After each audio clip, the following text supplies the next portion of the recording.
Christina Wan, Virginia Health Information, looked at how many people die from cardiac problems at each hospital and how many readmissions there are.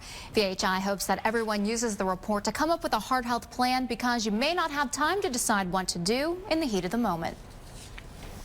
Andrea Woy is the picture of health today, but she'll never forget that moment 2 years ago when at age 32, she made a second trip to the hospital within a week for unexplained chest and back pain. That's when the ER doctor came in and said, "You're not going to believe it, but your blood work is indicating that you've had a heart attack."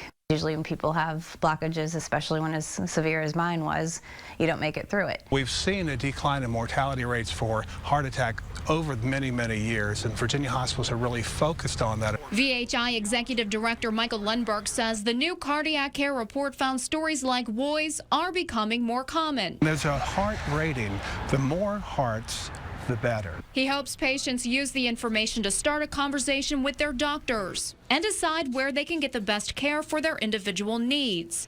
There's been progress, but heart disease is still a top killer of men and women in Virginia, and being proactive can be life-saving. If you're still not feeling right, something's still not right, no doctor, no healthcare provider is going to turn you away for trying to take care of yourself.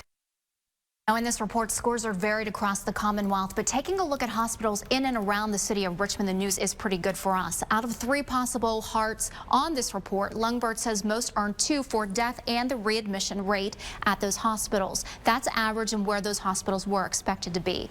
However, Bon Secours Memorial Regional earned the best possible score of 3 hearts for low readmissions, while VCU Medical Center earned just 1 heart for a high readmission rate. In response, VCU Medical Center told us in part, "We are committed to caring for patients with advanced end-stage heart disease," adding, quote, "Risk models do not adequately adjust for the sickest patients, such as those at VCU Medical Center." We will link you to this full report on our website, WRIC.com. Amy Lacey, 8 News.